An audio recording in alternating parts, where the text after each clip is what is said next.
What's up, YouTube? Welcome to PhD in Waves, where we break down everything that has to do with waves. In today's video, I'm going to go over why you shouldn't tie your do-rag with the knot in the back the traditional way, and why you should actually be doing the no-knot method. If you don't know what the no-knot method is, I'm going to have a tutorial later in the video, but basically it's when you tie your do-rag without having the knot in the back. You're basically just eliminating any tying or any knots in the back. Before I get into today's video, I just want to say, if you tie your do-rag with the knot in the back and that works for you, you should definitely stick to that method. But if you have like a sensitive scalp or a sensitive head like me, you should definitely tie your do-rag in a different way. You should definitely do the no-knot method. And I'm going to go into a bunch of reasons why you actually should not be doing the traditional way where you tie the knot in the back. I'm going to talk about why the no-knot method is way better and there's way more benefits to doing the no-knot method. So with that being said, let's get right into today's video.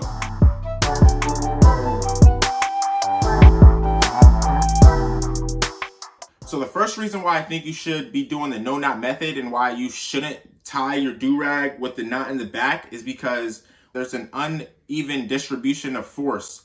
If you think about it, wavers love to keep this flap flat in the front of their head. That's because they don't want a line on their forehead.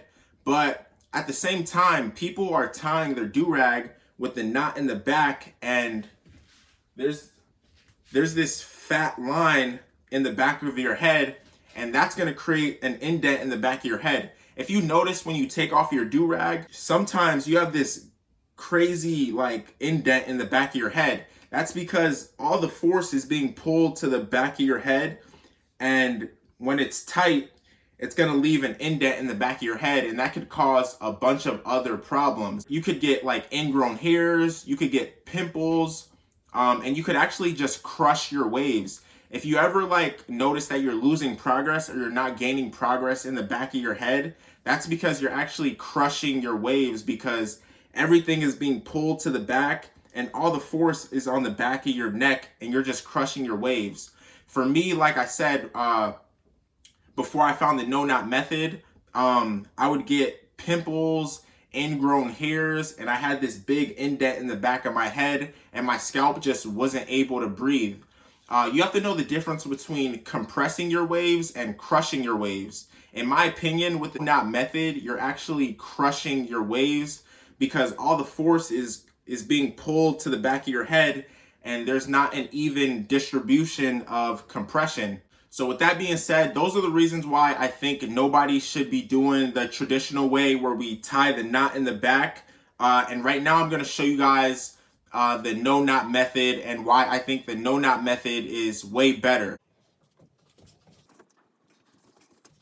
All right, so the no-knot method is really simple.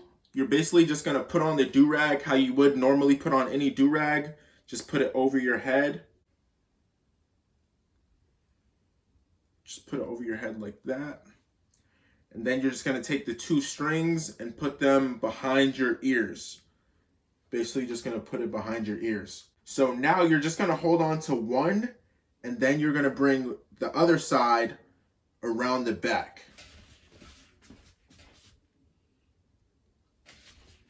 You're basically just going to put it around the back of your head.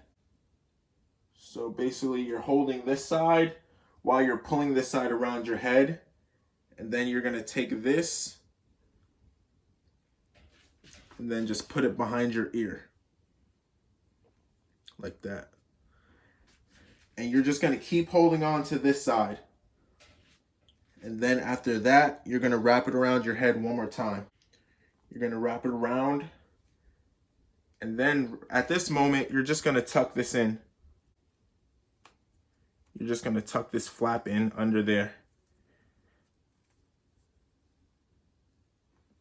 Just like that. Make sure everything is flat. And now you're just going to grab the other side. You're going to grab the other side.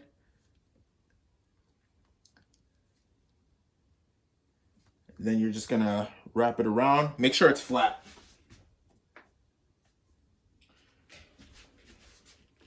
Now you're just going to wrap it around the front, behind the ear.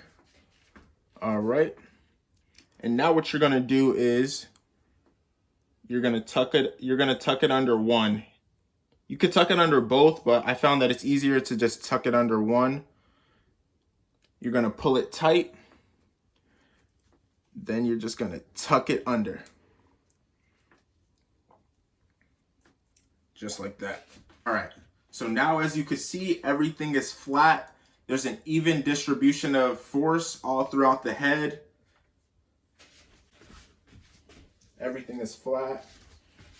So this is a much better method than tying it super tight just in the back of your head, because that knot is just gonna dig into the back of your neck.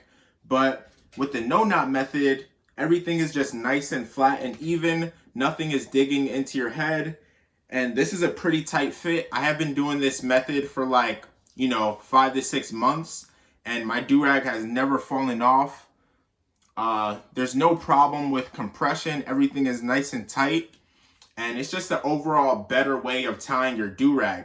So if you guys already do this method, let me know down in the comments. Let me know if you're gonna try this method. I definitely highly recommend you do this. It's a way better way of tying your durag. And you're gonna notice that the back of your waves or the back of your head isn't gonna have an indent. And you're probably gonna realize that, you're not experiencing any more pain. So I definitely recommend this method. So that's basically today's video, just a quick little video on how to do the no knot method. Make sure to follow me on all social media platforms at PhD and Waves, Twitter at PhD and Waves, Instagram at PhD and Waves, TikTok at PhD and Waves, everywhere at PhD and Waves. Make sure to follow me. I also have a Facebook group if you guys want to join. And with that being said, I'll see you guys in the next video.